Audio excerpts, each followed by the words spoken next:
Who are you, Dr. Terry? But whenever I'm asked who I am, that's a different kind of question. Yes. First of all, I'll tell you that I am a spiritual man, someone who dreams of a world where people are respected because of who they are, not because of what they have. Over 20 years, you have built businesses in the USA, in Africa. Yeah. How everything started? Okay, so I told you that I grew up in Buffalo. And in Buffalo, snowed like you would not believe. So my first business was shoveling snow. Entrepreneurship is about solving problems. Yeah, What was exactly. the biggest differences between making business in the United States of America and in Africa? It was understanding the pulse of the people. Do we have environment to build effective leaders in Africa, young leaders? So here's my point. I think that there's a lot of efforts that are starting to happen where people are becoming more and more interested in leadership.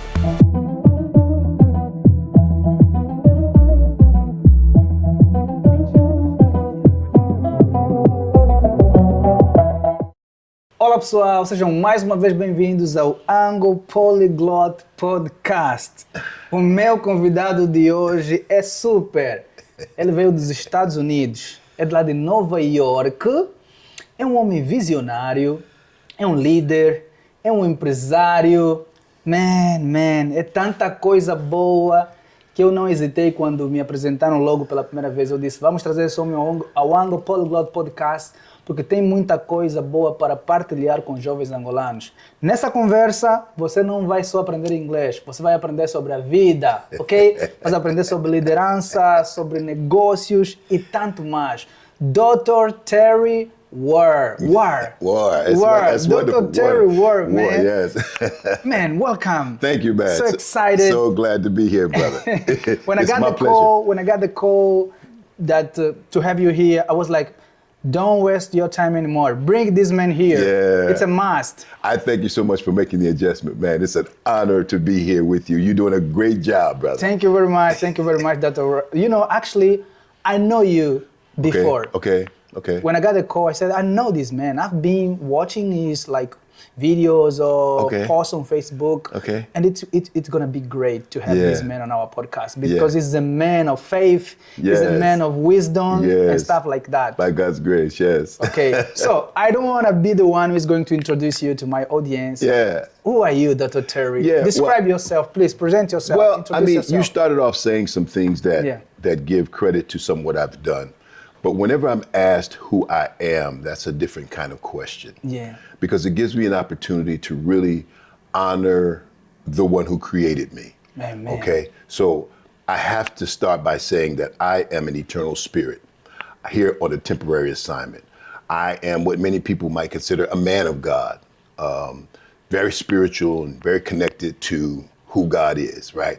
Because I believe that everything that you named, and when you start talking about visionary and leader and businessman and anything else that you can attribute to me, you can only attribute to me because it's God's way of expressing God's self through me.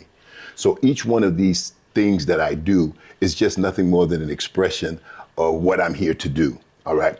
I would first of all tell you that I'm a spiritual man. I am someone who who dreams of a world where people are respected for what they have, people are respected because of who they are, not because of what they have. I dream of a world where we create systems for people to thrive and not just survive. I dream of a world where we can create a situation where people can participate in the wealth of this great thing that we call Earth, this great place we call this planet Earth, that we can begin to really distribute wealth equally among the people who inhabit this planet. So this is who I am. This is where I start everything that I do, from this center where I recognize my connection to God. Thank you so much for that. That's great. That's great. And where were you born, Mr. Terry? My audience loves to know exactly the foundation of a people, of someone. Right. Where were you born? Where did you grow? Right. So I was born in the United States. Of course, I was born in a place called Buffalo, New York. New York. Yeah, in the state of New York. And that's where I grew up, went to school there. Went to elementary school, went to high school, and then I graduated. But when I graduated, I moved from Buffalo. And here's an insight. I really never liked living in Buffalo because of the snow. I really hated the cold. Okay. But so when I got an opportunity to graduate and go to university, I went south into Virginia, and I went to school. I went to Hampton. At that time, it was called Hampton Institute, but currently it's called Hampton University. So I went to Hampton University and I studied business administration with an emphasis in marketing. And from there, I've been traveling all over the place. Man, that's great. That's great. Yeah. When did you get the call to leadership, to business? At what moment of your life did you realize, man, I was born to do it? You know, that's a great question, because it wasn't until later in my life that I really realized when I got a call to be a leader. And here's what I discovered, that I was really kind of thrown into leadership long before I understood leadership. Why? Because I'm the oldest of 4 children. Okay. So I always had to take care of my brothers and sisters. So in that position as a young child, I was actually in a leadership position, even though I didn't understand what leadership was. Okay. Also, the other thing about me that I discovered as I reflected on this question is that I was bigger than most of the children my age, right? So it was hard for me to go anywhere and not stand out, because I was a big guy. I was built bigger. And so I was thrust into leadership there. And then I was an athlete, right? So I played football, I played basketball, and I swam. So because I was on those teams, I find myself leading in sports also, right? And so that's really when, and so that's when I really understood that I was in a leadership position. Now, what actually took place is that after going to university, or while I was in university, I really recognized that I had a lot of influence. A lot of people listened to me. A lot of people asked my advice. A lot of people wanted my help with just a various number of things. And so it was there that I really began to understand that I needed to improve and develop this gift, because that's what I look at it as, a gift of leadership. So from the time that I was young until now, so I would say, man, I've been in leadership for a very long time. For a very long time. For a number of decades, Wow, that's for a very, very long that's time. Great. Okay, sorry. Yeah, no worries. Yeah, wow, that's great. And by being a leader, what is a true leadership for you? Yeah, true leadership for me is when the person that's leading you can create an environment for you to thrive. Okay. Leadership isn't about, for example, you being impressed with me. Leadership is about me helping you be impressed with you, right? This is the thing that we see all great leaders understood. For example, Jesus, who was a very powerful leader, when Christ came to teach, his teaching was about helping people understand who they were. Not necessarily who he was, but who they were. So for me, leadership is about me seeing something in you and doing everything I can to bring that out. Even if that means that you go further than me, you go higher than me, you do more than me. That's how I view leadership. Leadership is about me creating an environment for you, man, to be all that you can be and do everything that you can do, even when you don't see it. Because in most cases, we don't see it. You know, Proverbs 20:5 says, counsel in the heart of man is like deep water, but a man of understanding will draw it out. So as a leader, what I have to do is see that greatness, and then I have to make sure that you always see it. Okay. Even if you're down, I want to show it to you. If you get too high, I want to show it to you. If you're struggling, I want to show it to you. Why? Because it's deposited in you, right? And I want to always be there to remind you. So for me, leadership is about me doing everything I can to help you be all that you can be, actually to live your best life. Wow, great. Mr. Terry, once you discovered that you want to be a leader, at what moment did you realize I'm going to train people on leadership? Because I know that you have a project where you train people. Yeah. Well, it came out of two different realizations. Number one, as I stated earlier,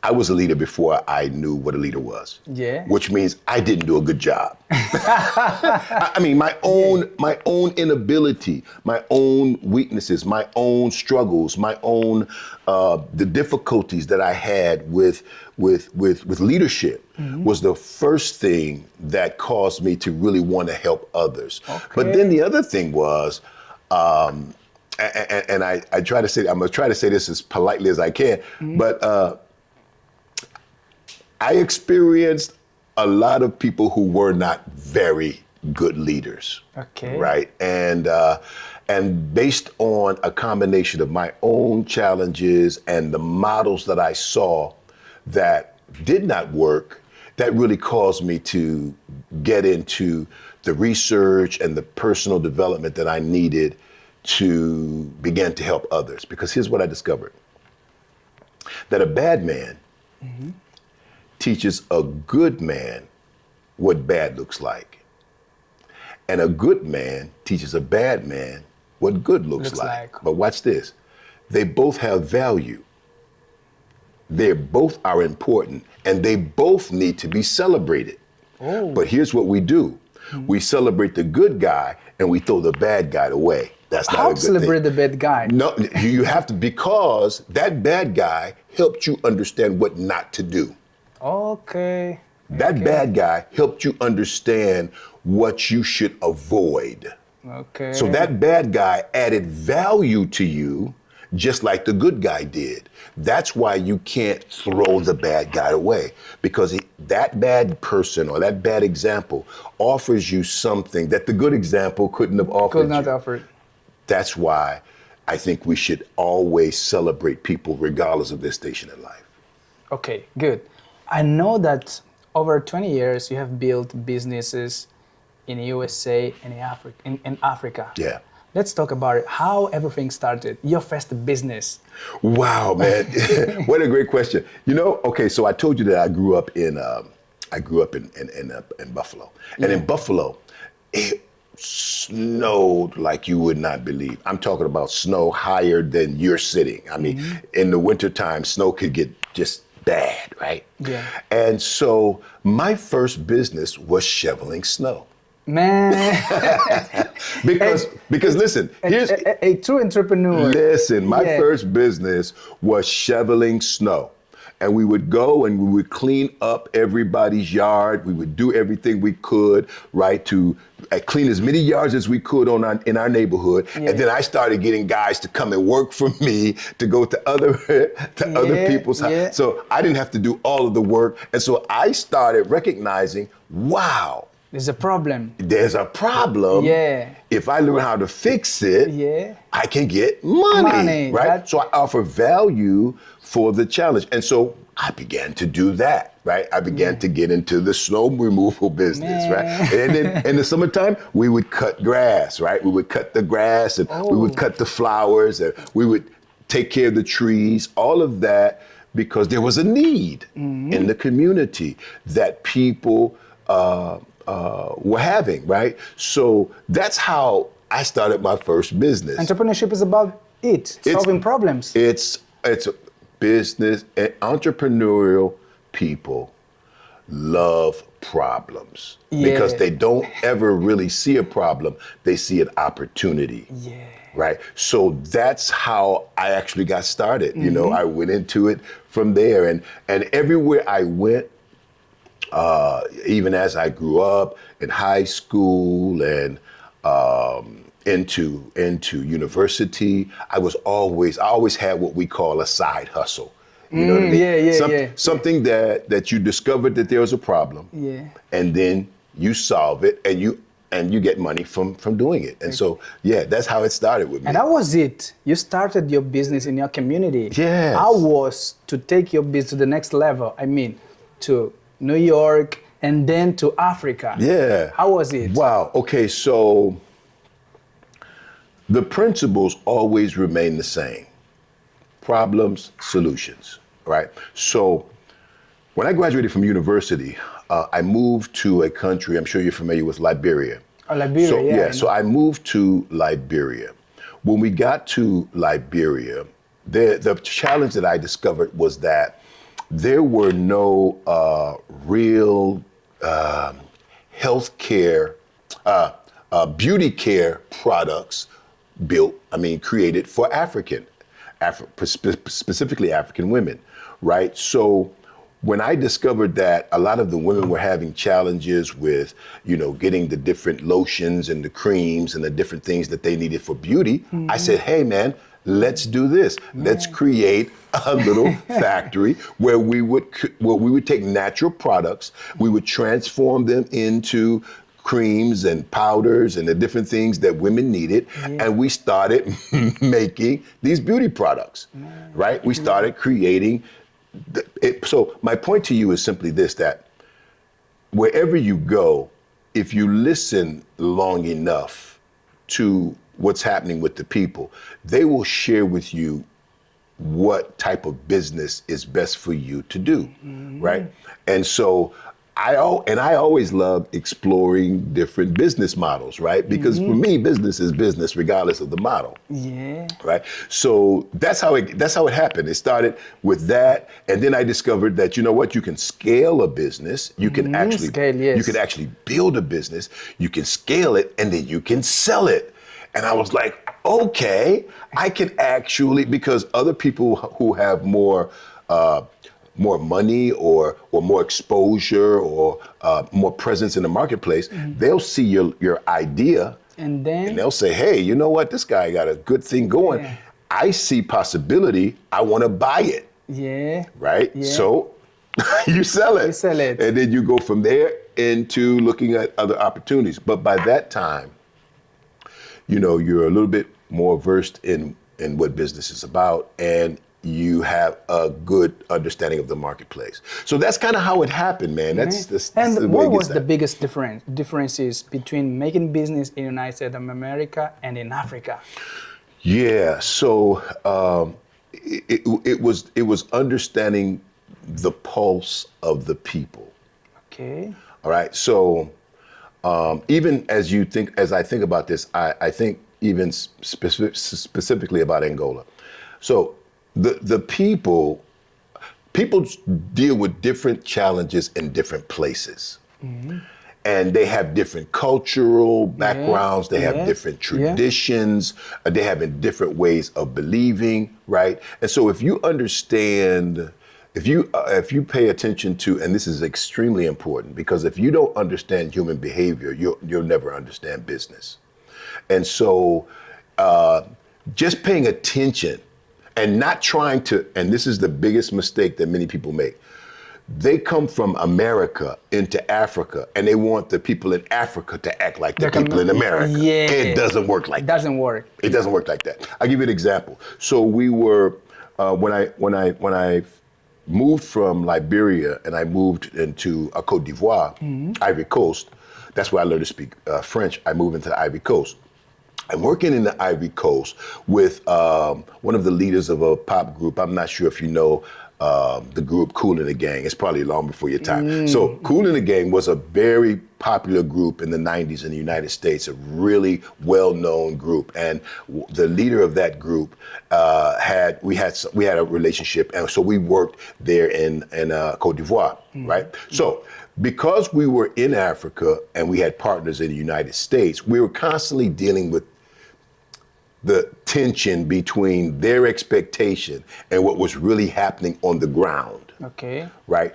And so it wasn't until we invited them to come and stay in Africa for a while that they understood really what we were dealing with. So the difference is simply that you have to learn the culture of the people and figure out a way to integrate into that culture. Another quick example. It rained yesterday. Yeah. It rained here yesterday. Yeah. And when it rains in Angola, everything tends to be a little bit delayed. Yeah, right? delayed. And if you come here with time, because America is everything is time, we're on time. Yeah. If you come here with that mentality and you're dealing with partners or you're dealing with employees and you don't understand that the rain, you're gonna be stressed out. Yeah. And you're not gonna be at your best when it comes to making certain decisions. Yeah. So you need to really understand the culture, the mindset of the people, their history, and really get into what I like to say, into the heart of the marketplace. Yeah. So that's the biggest difference. You just have to be attentive to what's going on. To the culture and stuff like that. And how was to scale your business to Angola? And why Angola? Woo! Why specifically Angola? Oh man. You know, again, man, I whenever I'm asked that question, my simple answer is God. Oh man. I have to say God, although it sounds like an escape or it sounds like, some kind of spiritual thing, but it's the truth. I, as a man after God's own heart, I go where God wants me to go. And so what happened was my best friend, about a little bit over 5 years ago, maybe even 6 now, he was invited to come to Angola by Bishop Nunes.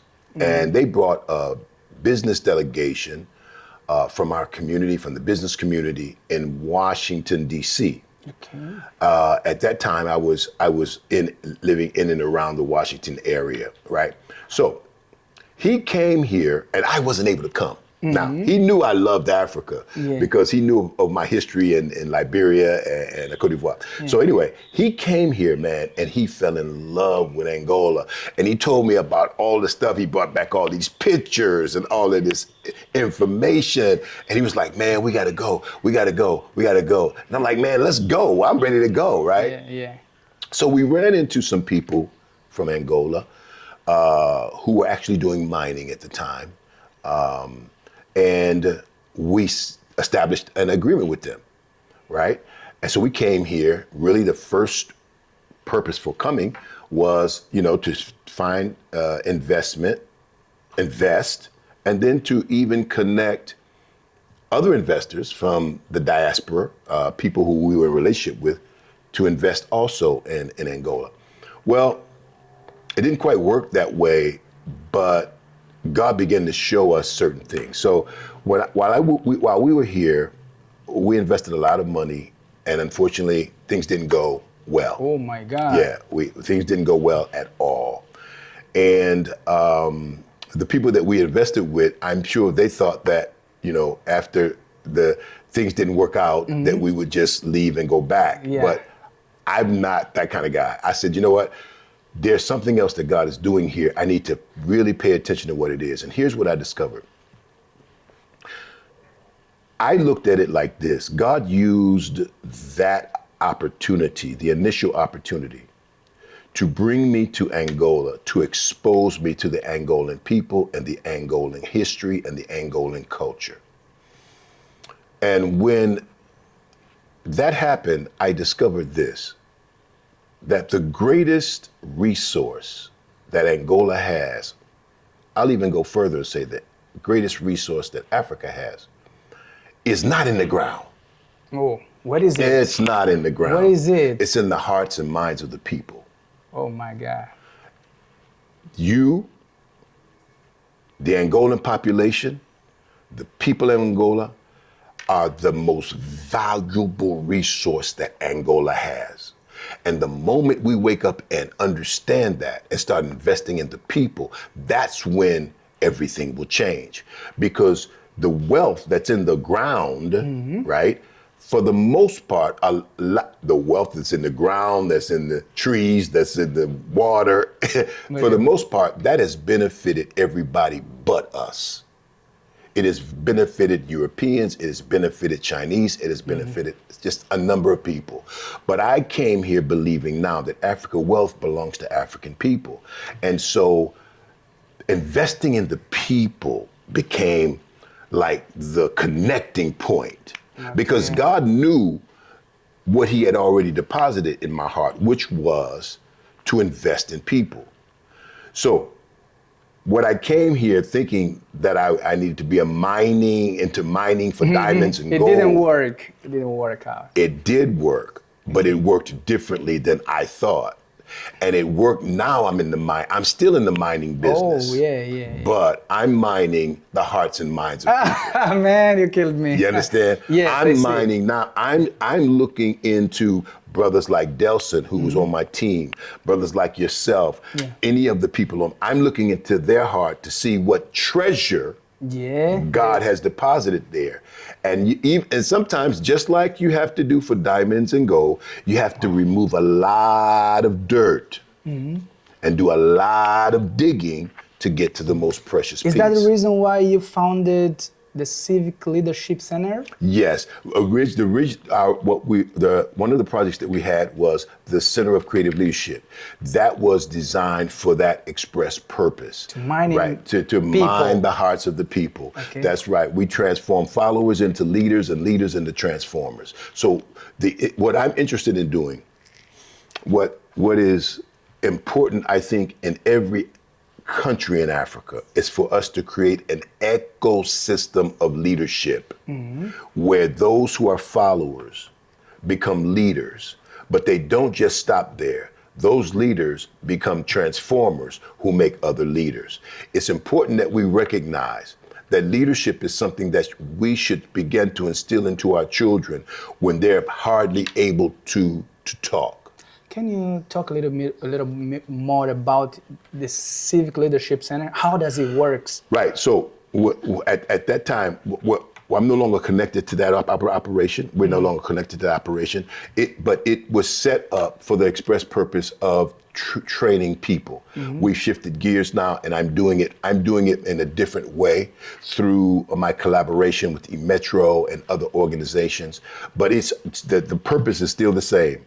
It's about setting up trainings, offering courses, offering coaching, which is one of my passions, coaching, which is the one-on-one coaching. Okay. Also, it's set up for, I've written like 13 books since I've been here in Angola. A lot of them are designed to help with leadership and leadership development, right? Yeah. Personal development. And so that's the way that it works, and that's the way that it's continuing to work. So we have projects. For example, one of the other things we've done on the high school level, we created a project called Kiata. Kiata is a project where we go into the high school and we start really training young people in the high school level what it is that leadership is all about, what business is all about, doing our best to give them like firsthand experience, with that, right? Then we also have a university level where we're doing the same thing with the universities, because Africa is like 70% like young people, the entire continent. So putting that, actually spending time to invest in them is another part of the plan. So you have high school, you have college, and then of course you have businesses where we're constantly doing our best to get integrated into various business structures where we can do some counseling, where we can do some coaching and that kind of thing. So do we have environment to build effective leaders in Africa, young leaders? How does it take? No. But of course, I mean, there are a number of places that are doing everything they can to develop leaders. South Africa has a school of leadership that is really, really powerful. There's a number that, in fact, I was surprised. I was going to the airport in Kasenda right here, and I drove by a building that said something about the Leadership Institute. It's the first time that I've actually seen it. So here's my point. I think that there's a lot of efforts that are starting to happen where people are becoming more and more interested in leadership. I think that it's a trend that is shifting, because for a while I think leadership was something that we kind of like overlooked as like it was an auxiliary, something that we didn't necessarily need. Mm-hmm. But I think now that it's starting to take center stage with a lot of institutions and organizations. So there's a lot of activity going on, I believe, that's helping with leadership. And I'm here for all of it. And are you enjoying working with young Angolans who wants to become leaders? I love it. Is that easy? To shift the mindset of Angolan? You know, I don't look at it as hard or easy. I just look at it as a process. It's a process. It's a process. One of the things that's important for us to understand about transformation, mm-hmm. Transformation isn't always just about you learning something new. Sometimes it's also about you unlearning some things that are false. Okay.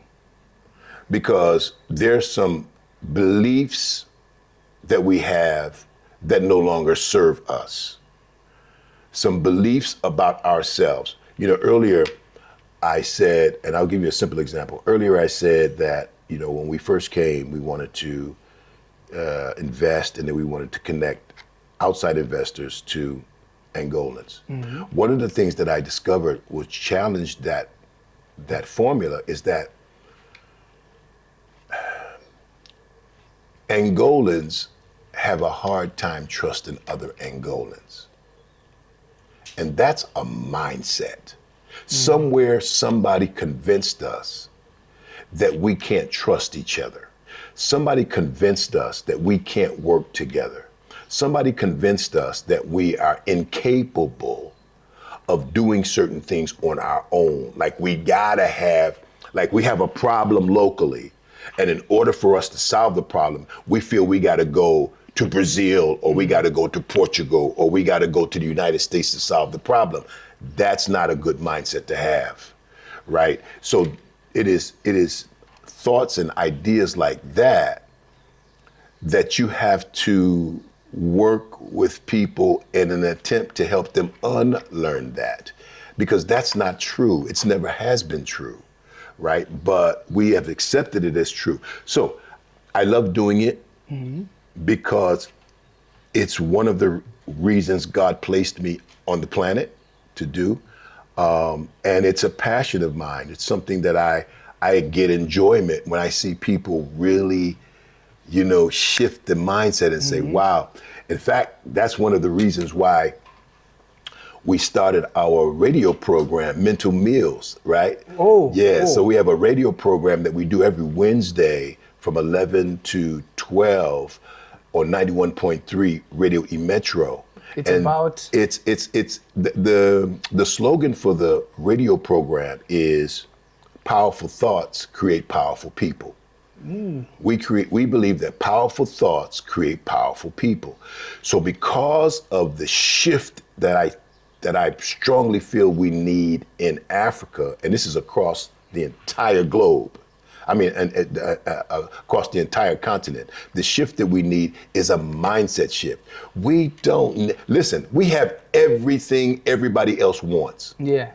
This is the only real estate that doesn't need anything from outside. We're the only place you can go in the world that we don't need resources from outside.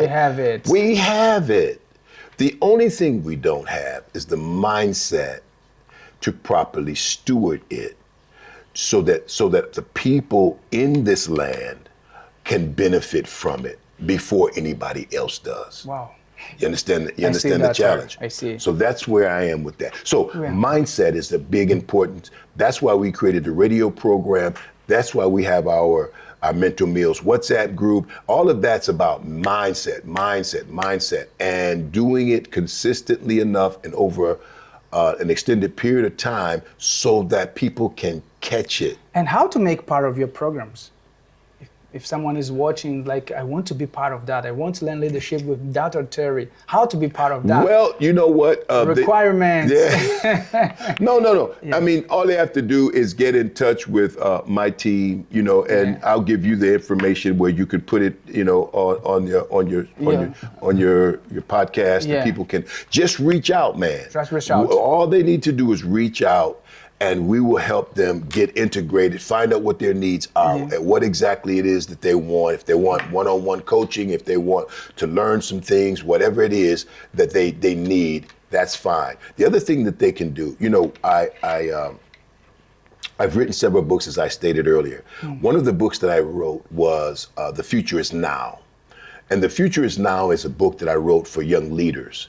And that book, and in that book, what I want leaders to understand, the young men and women of the continent to understand, is that they should not wait to be in a position of leadership to consider themselves leaders. Leaders, okay. The time is now to recognize that in some... And the question is, so do you believe leaders are born or made? No, man. There's no such thing as a born leader. There are people who gravitate more to others. Leadership than others. Okay. But leadership is learned. It's not something that you're born with, right? It's something that you develop into, right? In fact, I'll go further and say it's something that you remember. Because if I walk into a room of, let's just say, 500 people. Yeah. And I say, how many people are leaders? A handful of people will raise their hand. That is the problem right there, because they don't even understand that everybody in that room is leading in some capacity. And here's the thing, the most difficult person you will ever lead is you. Yeah. So if you have nobody else following you, you do have to lead yourself. So if you cannot lead yourself, it would be impossible to lead anybody else. Wow. Exactly right. And so every one of us each of us are leaders in some capacity or another. A procrastinator cannot be a leader. Listen to that. That's a great statement, because watch this. Listen to this. Yeah. Even a procrastinator is a leader. He's a leader in procrastination. That's great. That's great. So he's leading himself. Yeah, I'm not doing that because he's leading himself to that. He's leading himself in procrastination. That's a good thought. You understand my point? Yes, I understand your point. Leadership is not something that you can avoid. Yeah. It's something that is integrated into every aspect of life. My brother, listen. That water that you have in your hand, you cannot have that water without leadership. These microphones, there's no way they could have been developed or structured without leadership. Your telephone, your shirt, your microphone, none of this stuff that we're looking at could have happened without leadership. And we think that leadership is something that you have to, it's happening all the time. So when I wrote the book, The Future is Now, I wrote it for young leaders to understand that right now is the time that you need to be preparing for the opportunity. And here's why. Listen to me very carefully. As I stated earlier, and I've heard different percentages. Some people say 67%. Some people say 70%. Some people say 72%. But either way, the mass majority of the population of the continent of Africa are young people. Yeah. They're they're young, below the age of 25, okay? You understand my point? These young people need to understand today that they need to prepare themselves for leadership, and here's why.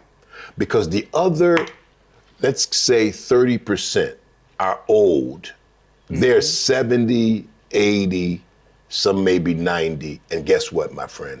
They're going to die. Yeah, that's true. Okay? Yeah. And at some point, the youth are going to have to step into those positions. I know there's people who are holding on to power, and they're holding on, but they can only hold on for so long. Now, according to all this experience that you have in Africa and stuff like that, what do you think, what skills are still needed for young Africans to compete globally? Are there still skills needed? Of course, there's always skills needed for them to compete globally. I can list language is one of them.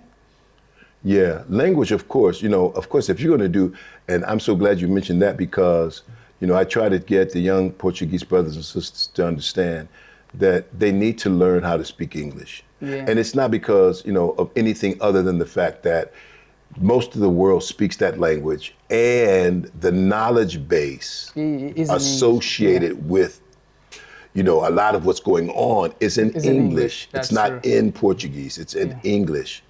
So the skill of language is important. But brother,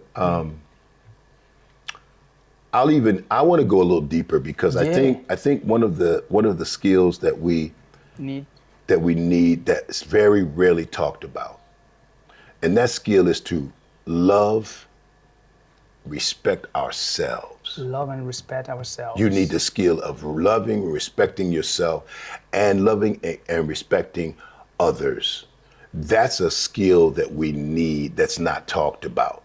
That's the basis upon which everything else must be developed, right? Because, in a book that I'm about to release soon, entitled Love and Leadership, in this book, one of the things I talk about is that love is a vital part of leadership. And here's the thing. I don't want you to think about love as something that is emotional. Because if you look, here's something interesting. I want you to see this. If you look in 1 Corinthians 13, there's a chapter about love, and it talks about love being kind and love being patient, and all these things, right? Forgive everything, and stuff like that. But if you look in that definition, not of the 9 things that are listed, not one of them is an emotion. Every last one of them is a decision. So love is not an emotion, it's a measurement. Okay. Love is a measurement for how well you care about yourself, how well you respect God, and how well you respect others. That's the basis. If we don't get that right, we will create a world like the world we see around us, where there's just a few people who have and a lot of people who don't. When you understand that the basis for your leadership should be an overwhelming consideration for the people you lead, then you start making decisions that will help the masses and not just the leader. Because in many instances, a lot of the decisions that have been made in the past have been about what's beneficial for those in power, not what's beneficial for those who are not. You understand? I see. So I would start with that as a skill. Loving and respecting who you are, loving and respecting who God is, and loving and respecting who others are. Then, of course, your ability to work well with others. You've got to be able to collaborate. Collaboration is extremely key. And here's another one that's not talked about too much. You got to learn how to listen. Yeah, listen. You have to learn how to listen, bro. Like without judgment, without your criticism, you just learn how to listen to what other people say, right? A lot of, and this is something that I think is essential for me to say. A lot of the skills we think that we need aren't what's considered hard skills. Like, you start talking about language, you start talking about computer you need those skills. I got that, Excel and Word, and you need all of those. But a lot of people who have those skills don't have the soft skills. They don't know how to be a good teammate. They don't know how to listen. They don't have any patience, right? They don't know how to respect. They don't help others. They don't know how to help others, right? And so it's not always the the things that you learn in school that are important. It's actually the things that you learn in life that are important.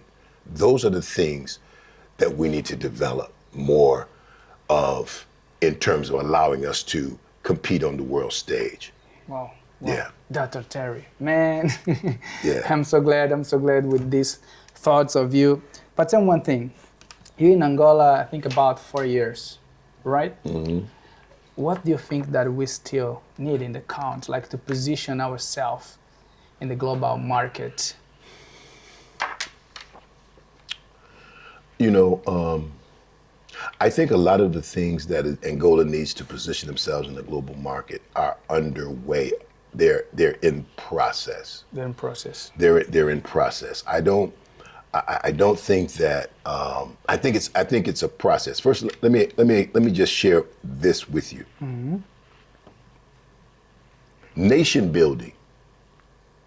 Nation building. Nation building. This is what we're talking about when we start talking about Angola and Angolans' development.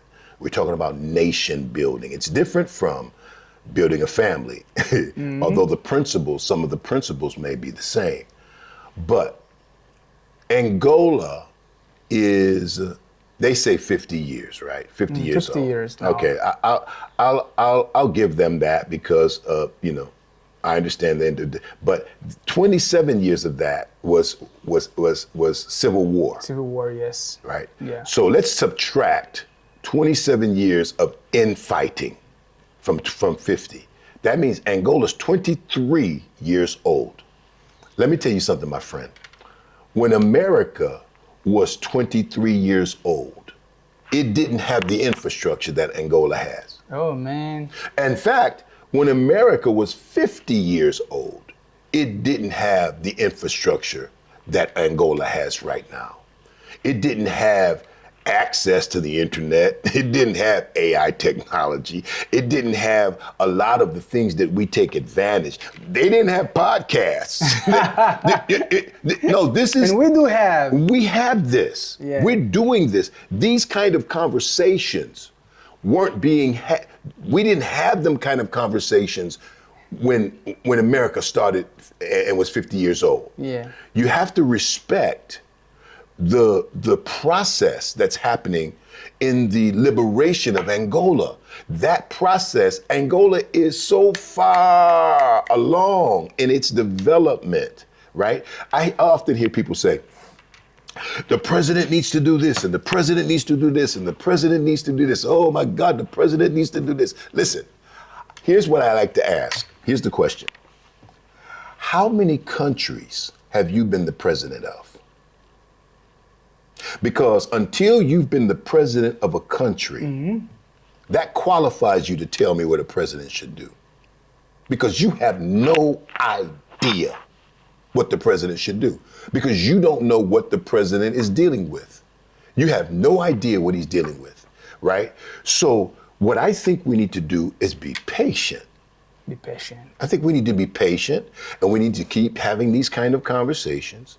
And I think we need to begin to invest in ourselves and our own development and our own understanding of who we are as a people, of some of the things that we need to be focused on. And we need to stop.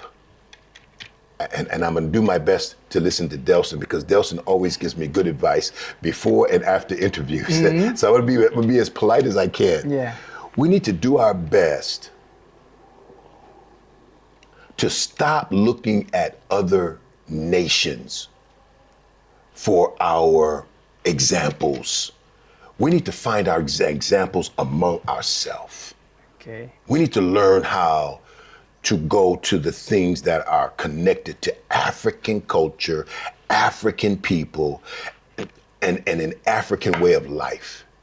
Because the moment we stop trying to be like somebody else is the moment that we will start thriving, because we'll know how to be ourselves. It's a complete waste of time for me to try to be you, or for you to try to be me. Yeah. And you can spend your entire life trying to be me. Be yourself. or vice versa. Yeah. And here's the point. It will be a wasted life. those are some of the things that we need to do. I'm sorry, I go into these long answers. Go ahead. Yeah, man.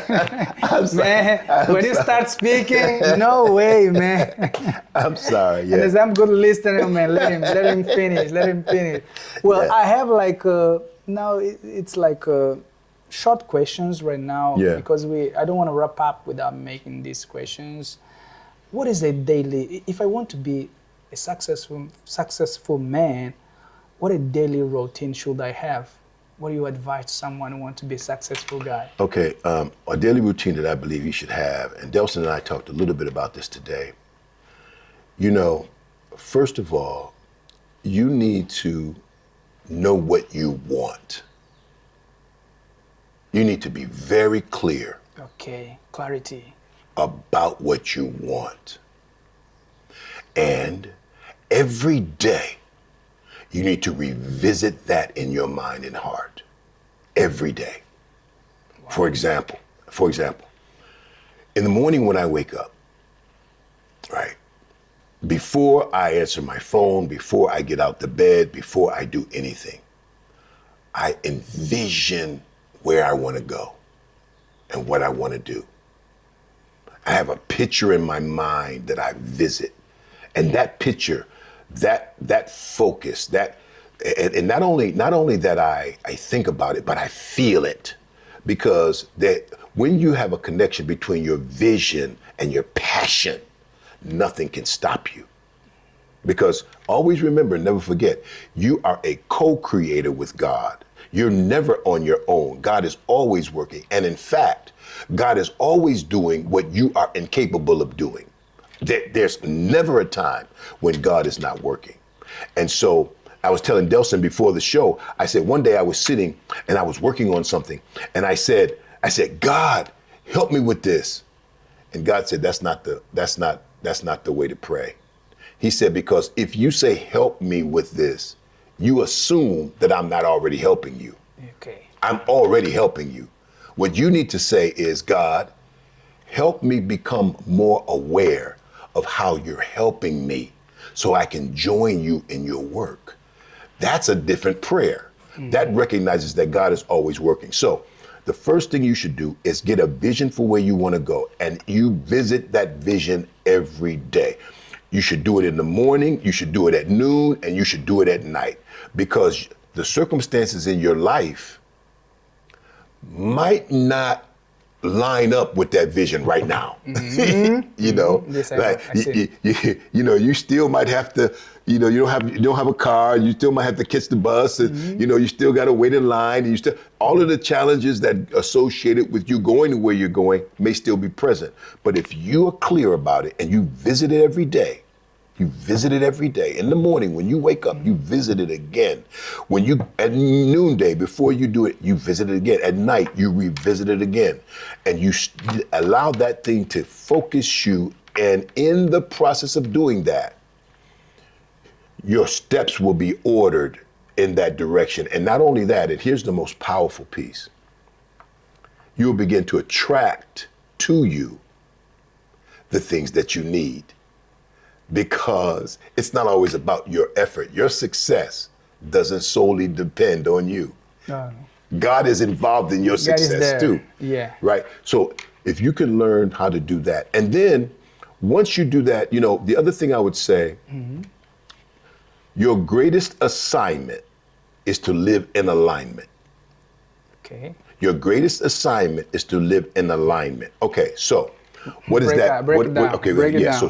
So if your vision, I'll use something simple. If your vision is to be fit, to have a good body structure, right? So you want to vision that, even if you're overweight right now and and you can't run a mile, you can't run one. So even if you can't do that, you're heavy. Your greatest assignment to live in alignment. What does that mean? That means you need to watch as much information as you can about health and losing weight or exercising or the proper way to fast if you're fasting, whatever is in alignment with that, right? You need to do that. You need to join a gym, right? You need to change the way. So your greatest assignment is to live in alignment with where you're trying to go, right? So if you have you might need to hire a coach, somebody who's in line with you desiring to lose weight. So you get a personal coach. All of that has got you in alignment with where you're trying to go. You also need to not be distracted. Now you start to watch food shows. Now you're watching all of these people sampling food and all of this delicious food, and you're out of alignment because that's not where you want to go. Okay. You want to go to someone who's fit.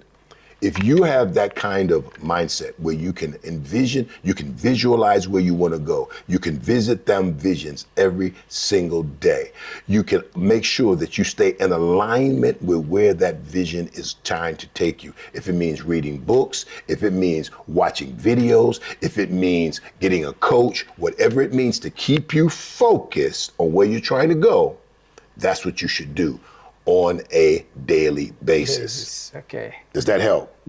I got you. That's just a few things you can do. I can talk forever, but I see, man. We will need a second edition. Please don't tell Delson I'm talking this way. We will need a second edition. Don't tell Delson I'm talking this way. Delson said, "Keep it short, Uncle T. Keep it short." We will need Newton, we will need a second edition, right? Because time ran away, and I can say that it's not done, man. It's still not done. I'm not finished. But I'm sorry. Okay. But Delson, please forgive me.